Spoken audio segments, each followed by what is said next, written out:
A family business venture turned family tragedy. Has the state of New Jersey proven their case against Paul Caneiro? And in Florida, a standout former football player says he was standing his ground. Why DNA might be critical to the attempted murder case against him. And in California, a team takes on social media titans in what could be a landmark case, accusing the companies of causing youth addiction. The court of law is done for the day. Let's call to order Court of Opinion.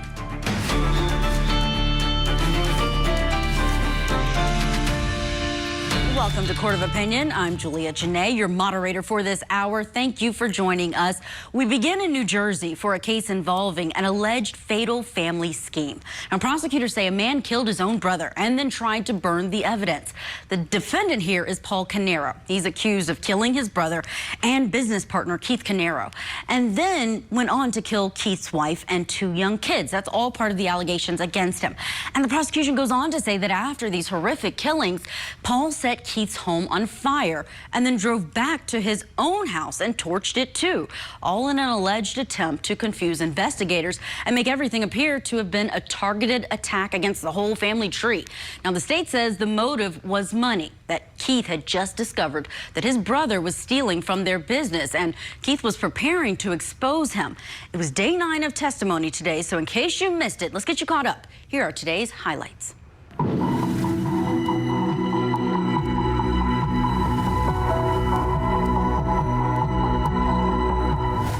On my arrival, there were several law enforcement fire personnel present.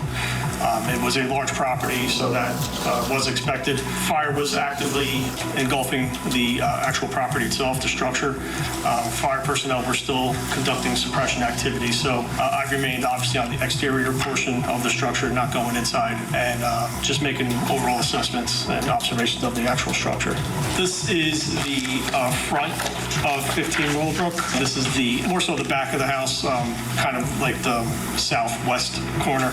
This is the back side of the house, again, now going towards the other side. This is the front of the house again, but more leaning towards the east side.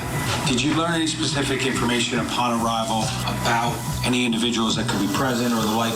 I was made aware that there was a deceased male outside of the residence along the northwest corner of the structure, in addition to additional deceased individuals inside of the structure. So you receive information that there are structural integrity issues to the house, correct? Potentially, yes. Potentially. So based upon that and based upon the discussions with respect to the bodies and that being evidence, what, if anything, did you and the members of your unit decide to do? We removed the bodies. You mentioned that you ultimately entered the house. Yes. Okay. Now, as far as the conditions go, what were they like upon your entry? It was still an active fire. Do you recall, generally at least, where the victims were located when you entered the home? Yes, I believe fire personnel removed 1 victim, and then there was another victim inside the front door as you approached the, I guess, the foyer area. You're walking in, so to the left, and then there was another victim in the kitchen area to the right as you proceeded inside. Sir, what are we looking at there? So as I mentioned, members of the investigative team eventually cleaned out the closet and removed the debris to look at or for potential patterns on the floors and on the lower portions of the walls within that storage closet. This fire originated in that storage closet based on what we observed, and then once breached whatever structural areas within that closet, it was introduced to more oxygen. Oxygen fuels fire. Fire then grew and then spread and had full engulfment and full involvement of the entire structure. And was there any indication that this fire could have resulted from natural causes? We actually looked for things of that may cause accidents, such as candles, cigarettes, things like that, and nothing appeared in that area of origin that would have indicated that. What are we looking at here? This is that base of that same island area where you can see visible red-brown staining at the base there, and on the actual door area, and also on the hinge side as well. Where are we looking now? All right, this is the opposite side now. We're on the other side of the island. And this general location is where we located one of the victims, and it was right at this location where you see that red-brown staining that this victim was discovered. Is that consistent with where you made observations on November 20th, 2018 of one of the victims? Yes. Now, again, blood going from left to right. Did you come up with, or did you draw any conclusions with respect to the blood that was located therein? My analysis revealed that at minimum, one mobile blood source entered and exited that kitchen, or had that movement of possibly entering and exiting that kitchen, or consistent with exiting and entering and exiting that kitchen, I should say. All right, that's the wrap of day 9. Let's get right to our power panel, see what they think about the evidence against Paul Caneiro. We have with us attorney and former litigator Lisa Bonner, criminal defense attorney Josh Schiffer, and former homicides prosecutor and author Jarrett Ferrantino. So good to have you all on Court of Opinion. And Lisa, I'm going to start with you. You've weighed in on this case before. Has your opinion changed at all of this case now that we are 9 days into it as far as Paul Caneiro's chances? No, not at all. This is a fellow that seems to think he is smarter than everybody else, right? And the evidence is there. I know we're going to talk about that later, but it just is, to me, it's clear that, you know, the likelihood of somebody setting fire to one brother's house, the other brother's house. We have a serial arsonist. Is that what we're looking at? No, the evidence, everything leads to him. So I am doubling down. I am not retreating. I expect this man to go down like the Titanic, and I am standing by it. And if anything, it has reinforced my belief that he is guilty. Criminal defense attorney Josh Schiffer, make the argument for the defense. What will be his best defense? Oh, you're going to make me argue the hard side. You see, here I am about to agree with my wonderful colleague here. It's like bad television, but that's why, if I'm speaking for the defense, that you've got to consider what could happen. Because we're talking about New Jersey. We're talking about New York. If there's a place where weird things happen, inexplicable things, this would kind of be where those stories come from. The big city. I don't know how easy a sale that is, though, because this is literally out of a trashed script from the floor at a third-rate television network. That's the kind of story this is telling. It's unoriginal. It's, hey, I got money problems, so I'm going to try to take down my family and commit indefensibly horrible crimes against these innocent children and his ex-sister, or his sister-in-law. Yeah, entire family. I mean, beyond brutal. The plot, it's something that you can't make up in terms of the details. But Jarrett Ferrantino, I liked how you described it as something that is a plot almost dating back to biblical times. Well, Julia, it's Cain and Abel. This is a brother who was clearly consumed with jealousy and greed. And what gets lost, you know, tonight we're talking about the fire. You have little children, his own niece and nephew, that were brutally stabbed. So he burned the house, killed everyone inside, had lured his brother outside, but only a little fire started in his house. I mean, as they prove the arson, they prove that his story is falling apart too. Who targets somebody, lights a small fire, targets another brother, killing everyone inside and burning the house down? It just doesn't make any sense unless you're Paul Caneiro committing this.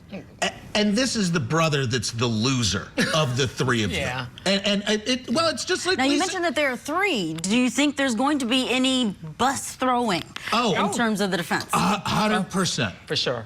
Absolutely. Wasn't me. That's always, it's somebody else. You know, he even sent a letter to Keith sent a letter to the younger brother, basically an email saying that money is missing. I think Paul did it. So clearly there was some suspicion, and it always wasn't me. It wasn't me. And who else is he going to blame? Now, you mentioned the suspicion. Let's play a clip, because Keith was suspicious, and he recorded one of the last conversations that he had with his brother. Take a listen. Paul, just give me the login so I can see where the money went. They get on the computer and tell me where the money went. Paul, somebody else could read it there. I need to know where that money went.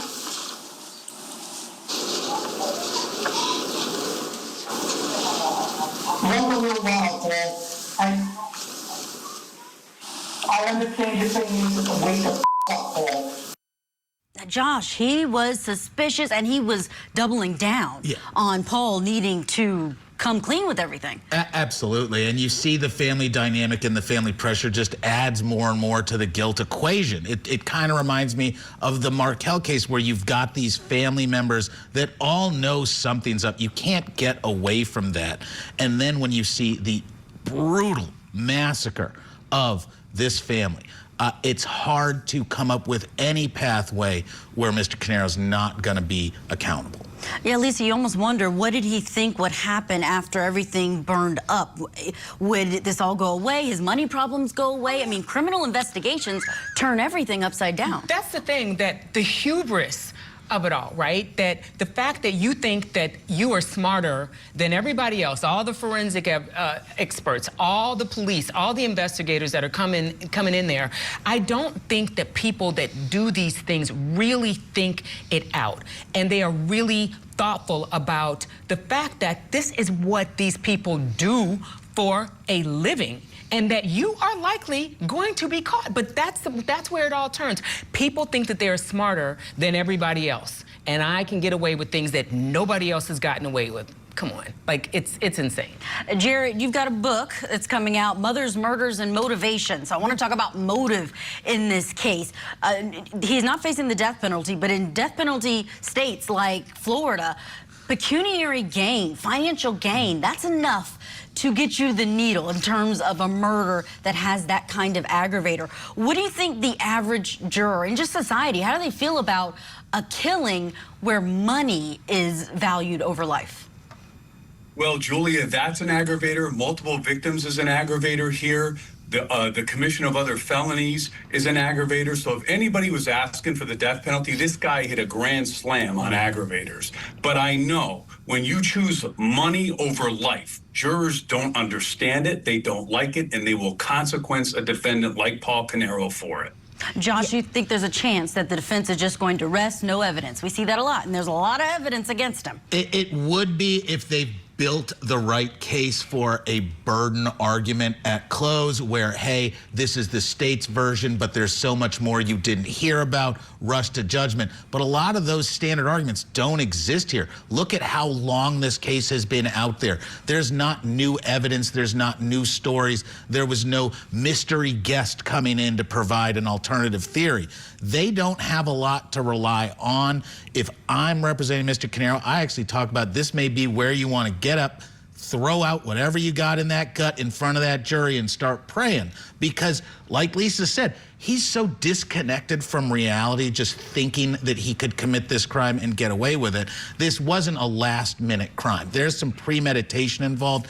Like Jet's saying, this is a death penalty case in a lot of states, especially people underestimate arson and why we take it so seriously. Arson's not just the damage to property. Few things kill as many people as fire, especially first responders. And we're going to talk about the damage caused by arson. Let's get to our break. Coming up, our power panel is coming with us, and we're keeping the conversation going there in New Jersey in the case against Paul Caneiro. Jurors saw a lot of physical evidence today detailing not only the carnage, but the arson that happened in the early morning hours of November 20th, 2018. Stay with us. We're breaking it all down. Tonight on Closing Arguments, a Georgia teen seeking bond as she stands accused of killing her mother and stepfather. We'll unpack arguments from today's big hearing as our experts weigh in. Closing Arguments, tonight at 8, 7 Central, only on Court TV. A husband is shot to death, but was his killing a family affair? We're breaking down the twisted alleged conspiracy that's playing out in a Utah courtroom. Opening statements with Julie Grant. Mornings at 8, 7 Central on Court TV. Welcome back. We are continuing to talk about this case out of New Jersey that is so shocking, the Mansion murders trial for Paul Caneiro. And today was an evidence-heavy day for these jurors. They looked at things and listened to things, all involving the aftermath of these brutal killings and how the fire may have been started that day. So let's dive into that evidence, take a closer look at it. First up, here's a look at what our team chose as the most compelling of the day. And this is the images of Keith Caneiro's burned out home. home following the fire. And these photos show just how extensive the damage was. Detective Joseph Cordoma, he testified about how the basement storage closet was the area with the most damage, and it's the area where the fire was believed to have been started. So we just want to take some time to look at these images. And it shows you just how long this fire likely broiled inside of that home. The damage that it caused, where it's almost unrecognizable of what these rooms likely were beforehand, what items were in the room. You see that television there on the screen, completely charred out. As we watch this evidence, let's bring back in our guest panel, Lisa Bonner, Josh Schiffer, and Jarrett Ferrantino, our legal experts. And Josh, I'm going to start with you because you talked about this before we went to the break. What kind of impact does fire evidence have on a juror? It absolutely concretizes the damages issue. Anybody that's been exposed to fire and traumatic loss like that understands how big the issue is, how it literally is so destructive. Nothing escapes fire. It's why the sentences are so severe for arson and other damage-related issues. It's not just that property damage, it's the risk to people that have to come and attend to that fire, and first responders, let alone, and on top of the fact that this fire was hiding 3 other bodies, then the brother, and one of those bodies was a little girl who actually died of asphyxiation. Not the injuries. And that meant she survived the brutal attack to die in a fire. And there are few more painful injuries than a burn. Burns are absolutely mind-blowingly painful. And it just boggles the mind, the cruelty. But let's talk about how good this evidence is. This evidence is honest. It is easily interpreted by experts. The detective did a wonderful job walking people through how a fire starts, where this fire existed, how this fire came about, and he was very clear with his conclusions that absolutely point the finger at Paul Caneiro. Jarrett, what's your opinion of this evidence? Is it supporting the state's case here? Is it neutral? Is it not really moving the needle on guilt for Paul Caneiro, or does it undermine their case in any way? It's profound. It moves the needle for the state. And Julia, you're always looking for that evidence to coincide with the story you're telling the jury. This is the ruins of Keith Caneiro and his family's life. When you can show that it was brought about by Paul Caneiro and he torched that mansion, and it is literally in ruins along with their bodies, and it fits right in to the story of jealousy and greed, it is going to have a sledgehammer impact on that jury. Lisa, I want you to react to another piece of evidence that goes along with this, because the detective on the stand, who was the first witness today, he testified about the origin and cause of that fire. Take a listen.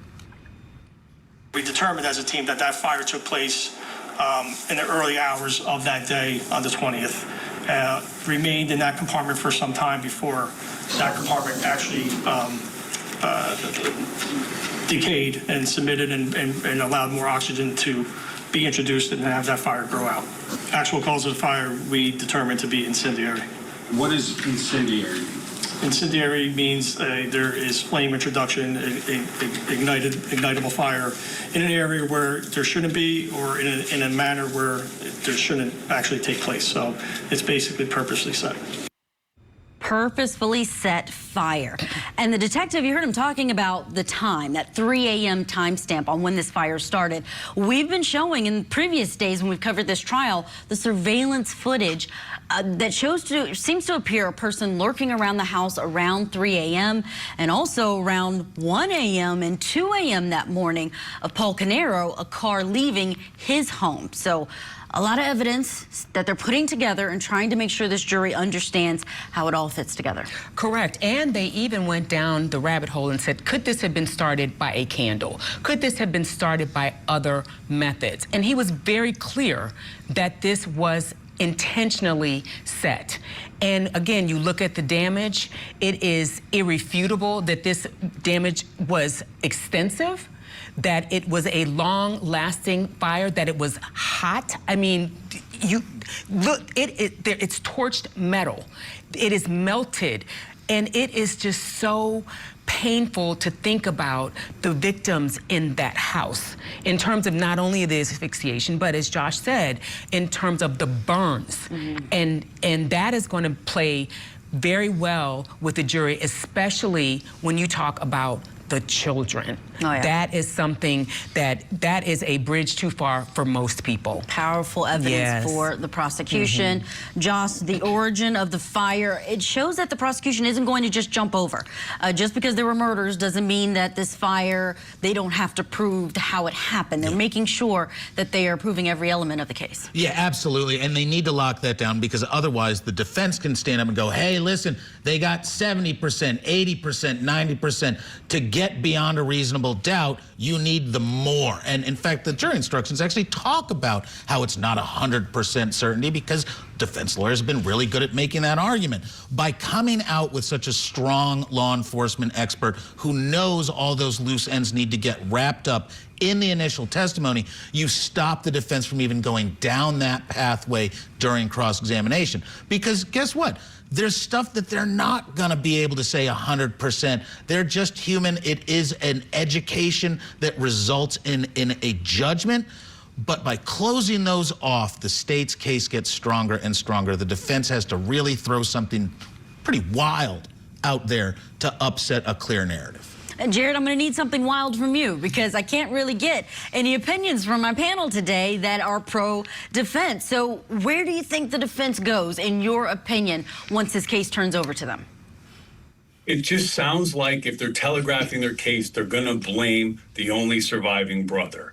To that, I say good luck. Everything points to Paul. And I think one thing, Julia, that's worth noting, that the call between Keith and Paul, where he's confronting him, asking him for the login, that was the night before the murders. The house of cards fell. Paul was identified as having been stealing from Keith, and the whole thing fell apart. Good luck pointing the finger at brother number 3, but that's really the only place they can go. So some of what has come out in cross, Lisa, is that there were no threatening communications from Paul to Keith. There's nothing about planning an arson, nothing about planning a murder in his Google searches. I mean, they're saying, hey, he was actually the more passive brother. Keith was the one who was aggressive, and that's how things played out. Do you think that helps them in the long run? I do not, because the evidence is so strong. And they started off this case going through it with, I believe it was an accountant, and just really kind of slow build, right? And a slow build. I was going to say a slow burn, but I don't like that pun. But they are really ramping up, and you don't really need this to figure out a Google search and all of this stuff. You have the fact that there was money that was embezzled. You have a recording that they were involved in an argument. You had Keith saying to, I believe it was Corey, that he was going to cut Paul off, and there was absolutely a financial dispute between the brothers, and so that is enough. And so this wasn't, as we were talking about before, this really didn't seem to be too well planned in terms of how this was going to be pulled off, right? He had a little fire in his house. Okay, I'm going to set a little fire here, and then I'm going to go down the street and then torch my brother's house. I actually want to show you some more evidence. It's the last one we want to fit in, Josh. Don't want to cut you off. But this one is very compelling as well. These are the bloodstains found inside Keith Caneiro's home. So despite all of the burn and char inside of that home, detectives testified that these are consistent with transfer stains and appear to be handprint or finger marks. And stains were also found in the kitchen where one victim was discovered. That would be the wife of Keith Caneiro here. So as we look at those images, Josh, you can go ahead and make your point, and we're adding in this as evidence that jurors are taking in. And that actually adds to my point, which is when you're defending a case like this, where there really does appear to be a straightforward, strong state case, sometimes you've got to take the bad evidence and actually lean into it and make that bad evidence the reason that beyond a reasonable doubt cannot be reached because of things like once they identified the brothers, the suspect was immediately before them. They never considered other people. When they looked at this attack, this is outside the character of this brother who didn't have a bunch of prior Google searches. How do I harm my family or do this, that? You've got this empty chair, the third party. That existence within the case can be enough to convince jurors that it hasn't been proven sufficiently. How the state comes back and addresses that and how the defense raises that, that's the story of the next part of the trial. The state's case continues there in New Jersey. We are going to leave it there for now, but when we come back, everyone is coming with us and we are going to go beyond the gavel. A former NFL star facing attempted murder charges and has a stand your ground defense that could decide his fate. That's next.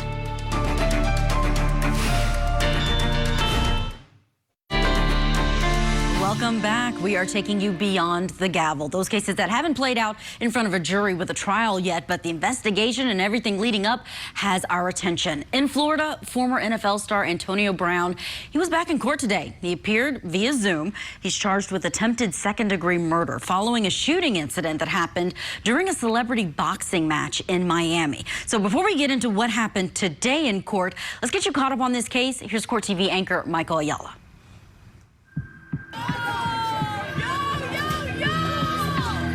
It was just before midnight on May 16, 2025, when a fight erupted inside a celebrity boxing event in Miami and quickly spilled outside. Police say 2 shots were fired, but by the time they arrived, the alleged victim had left. Security guards identified the shooter as former NFL player Antonio Brown. Prosecutors charged Brown with attempted second-degree murder months later. Now, he is accused of allegedly shooting Zulkarnain Nantambu with a security guard's gun. We've entered a not guilty plea, demanded trial by jury, requested all of the evidence pursuant to Rule 3.220. Brown, an all-pro wide receiver, spent 12 years in the NFL, playing for teams including the Pittsburgh Steelers and Tampa Bay Buccaneers. His attorney, Mark Eiglar, says his client was legally carrying a gun that night and that the shooting was in self-defense. Brown says he was attacked as he left the arena and that he didn't fire at Nantambu, he fired near him to scare him off. This case is clearly overcharged as an attempted second-degree murder. Even the judge said, at worst, we're talking about aggravated assault. Brown says Nantambu was waiting for him outside the event to attack him. Brown says it happened before. Brown's motion to dismiss the charges alleges Nantambu attacked him back in 2023. He also claims Nantambu was previously jailed for 30 days in Dubai for stealing jewelry from him. Brown, who was arrested in Dubai and extradited back to Miami, is free on $25,000 bond. He could face 15 years behind bars if convicted. Now here's a look at what happened today in court. Antonio Brown's attorney is asking prosecutors for DNA results that he says will prove his client lawfully owned a gun he's accused of using in this case. Now the judge wants to move this case forward and schedule Brown's stand your ground hearing, but there are some depositions that need to take place, so the defense says they can't get any of that done until all of that is finalized. And a key detail also surfaced today that there is a holster that's in evidence belonging to Brown that was left at the scene. So this goes to the defense's claim that he did fire his own legally owned weapon, not one taken from a security guard trying to break up the fight. So that next status hearing is set for February 25th. Of course, Antonio Brown is out on bond. Let's bring in our power panel and get their opinion on this case. We've got Lisa Bonner, Josh Schiffer, and Jared Ferrantino. Jared, I'm going to start out there with you. This is one of those cases where we keep getting new bits of video, different angles. There's so many people in it. Before we get into the details, I really want to know your overall opinion of this case. Well, Mark Eiglarsh is a very good lawyer, and he's very confident that he's going to be able to properly claim Antonio Brown was standing his ground. And in Florida, once a defense attorney says that, there's no duty to retreat. It's on the state to show he was not reasonable in being fearful and shooting the victim in this case. That's the bottom line. That's where we're headed. So he's not saying I didn't do it, which is pretty obvious. He's saying I was justified. The issue of whether or not it's his gun is pretty paramount, because in addition to a stand your ground law, the elements of the law, you have to lawfully possess that gun. You cannot necessarily use someone else's gun in that situation. That's why that seems to be a hang-up for everyone, and they're waiting for DNA results, which will have Brown's, they're hoping have Brown's DNA on it, and it's his holster which held that gun. That's what they're going to argue. Lisa, your opinion of this case and the no duty to retreat, even in that crowd? Yeah, well, you know, when you have a crowd, it's a little bit difficult to retreat. I mean, apparently, one of the narratives is that the Nantambu stalked him and started this fight. And so it is very difficult at this point with dueling narratives to really see. So we're going to have to wait and see what the evidence how the evidence plays out. The DNA evidence plays out as well. We're going to have, when they start to talk about the case, that's going to be great for the defense, because the prosecution is going to have to lay out all of the elements, which gives the defense an opportunity to come back and really frame the narrative. However, there is no duty to retreat, as we just previously talked about, and I want to bring up another case in Florida with George Zimmerman, right? And the fact that this person stalked a child and basically got away with murdering a child on the stand your ground. So I do think that if he's an excellent lawyer, he's correct in saying that, and I think the evidence is going to be, it's going to play on the evidence as it comes forward. However, I do think that he has a pretty good chance in this case, because if the evidence shows that it's his gun, that he did not snatch the security guard's gun, then I think it's going to play out better for him, because, you know, obviously, as we talked about, there's no duty to retreat, and he was standing his ground. When anytime you think about stand your ground in Florida, it's top of mind to think about Trayvon Martin, George Zimmerman's acquittal. Josh, your opinion on this case and the charges, because attempted murder is high. It's not aggravated assault with a weapon. Yeah, no, this is not a slap and tickle. This is a real charge. You're looking at real time.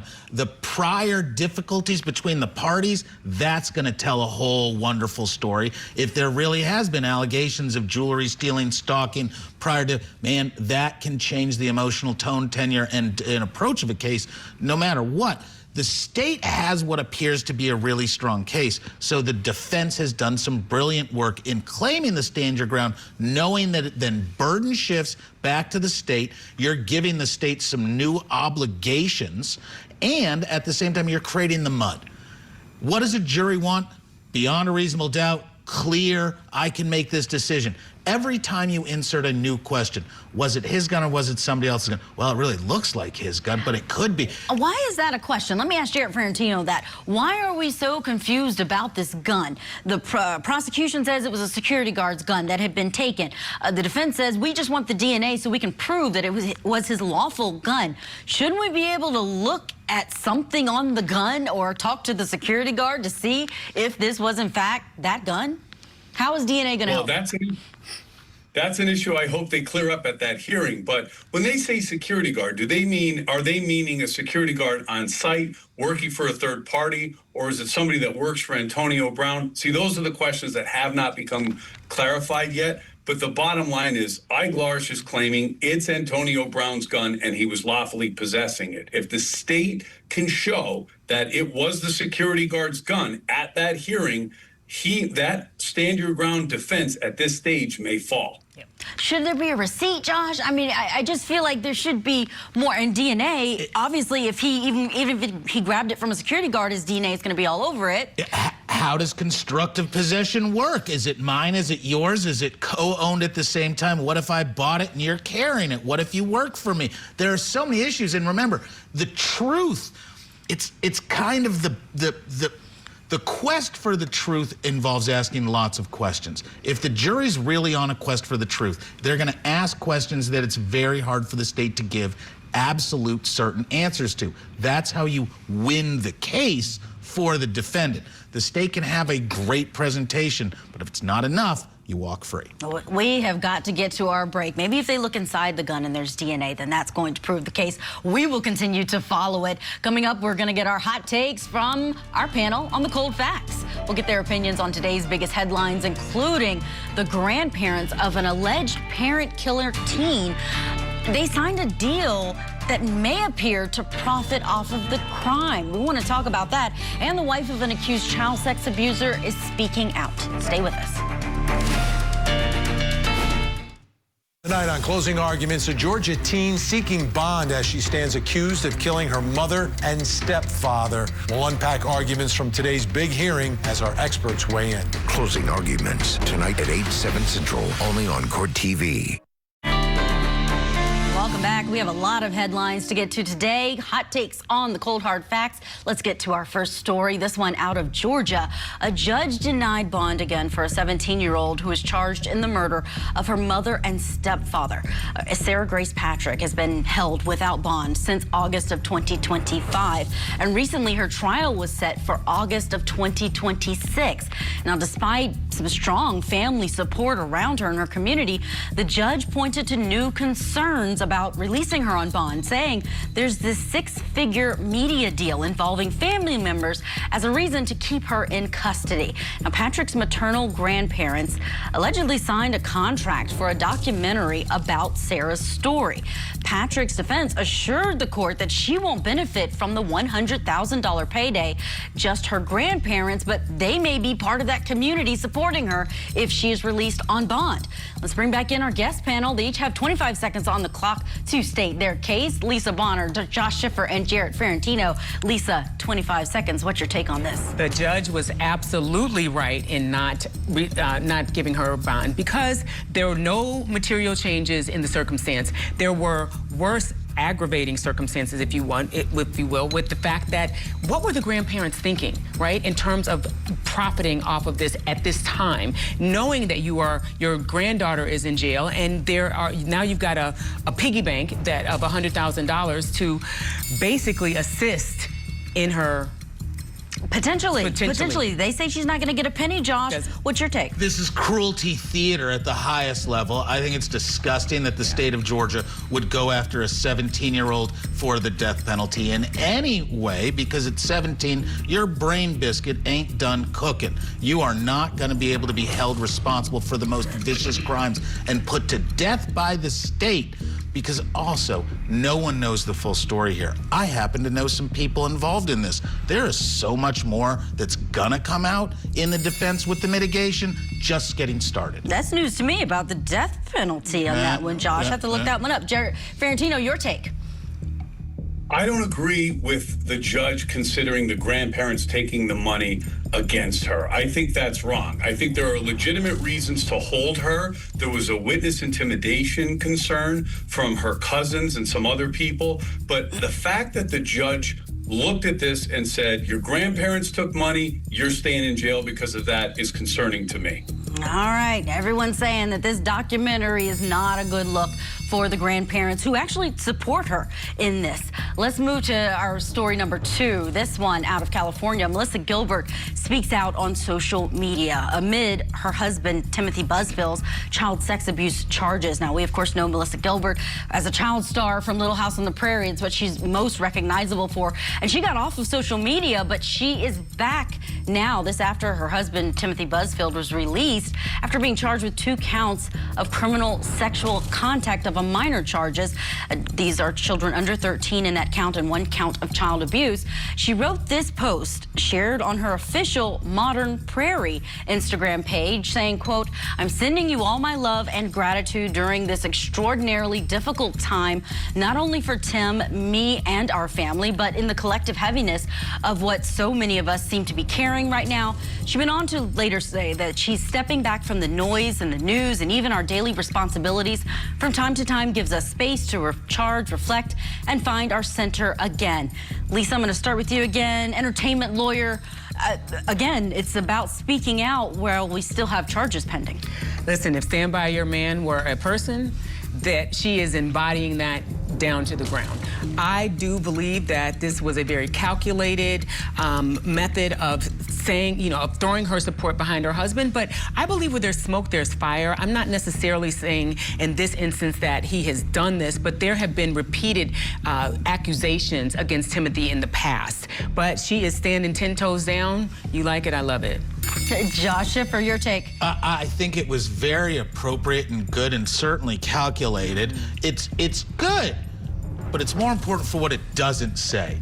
It is not a full-throated defense and allegations of how wrong and made up and fake and all, which is what a lot of people would have expected. Moving to Jared Parentino, I mean, if she's posting, even after going off of social media, it was notable that she pulled all of her accounts after her husband was charged. So now she's back. I mean, what are the odds she posted this without many lawyers and PR folks looking it over first?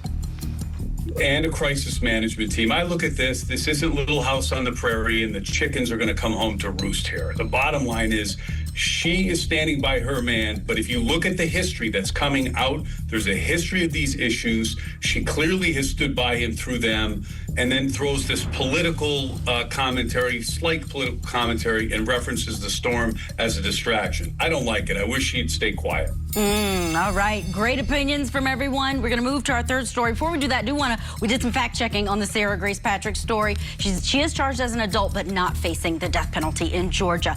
Let's move to this one. Some of the world's biggest tech companies face a landmark trial, potentially in Los Angeles, starting this week over claims that their platforms, including Meta's Instagram and Google and YouTube, deliberately harm children and cause an addiction to social media. This is something a lot of parents see in their children and a lot of young people are worried about. Now, this is something, by the time this actually went forward, TikTok was initially named in this suit, but they agreed today to settle just before the trial kicked off. But the details of that settlement were not disclosed. Now, the plaintiffs, this is all stemming from a 19-year-old who says he was harmed in this case. The case argues that companies used addictive design tactics and similar to casinos and cigarette makers to boost profits, while these tech giants, they deny any wrongdoing. And we expect that there's a possibility that Mark Zuckerberg, the top CEO or top person over there at Meta, may take the stand. So we're wondering how this outcome could reshape how social media treats young users. Jared, I'm going to start with you. What's your take on this case and the impact it could have? Well, there's a kink in the armor. There's an acknowledgement by resolving this case that children have been harmed, and they're acknowledging certain aspects of social media are addictive. Undoubtedly, memorandums and internal documents are going to come out to say, how could we keep young people engaged? And that's the kind of thing, provided they can tie that damage in kids, depression, bullying, and other things that have befallen them, back to the social media companies. These cases are going to be resolved, and for some big money. Lisa Bonner, your take. Yeah, I agree that this was a smart thing to do. Snapchat had already settled with the plaintiff, and this is a situation where adults are absolutely addicted to social media. There is something going around now called abstinence, APP, abstinence. And they have a lot of apps online where you can download to take your, to make sure that your social media as an adult is monitored. So if we are having a problem. Got to get to Josh, Lisa, but as a father and a lawyer, is this going to have any impact, Josh? Absolutely. The bellwether trial, everybody's watching it. The idea that the social media companies are now fracturing because, like you said, Snapchat settled, TikTok settled last week. It just got announced today. That means that some heads have turned around and said, hey, we may be on the hook here. Let's not get exposed. But the biggest dogs are still going to trial. That trial result informs the entire world how we're going to deal with social media and kids. And mental health and everything connected to it. It is such an important thing that we will watch.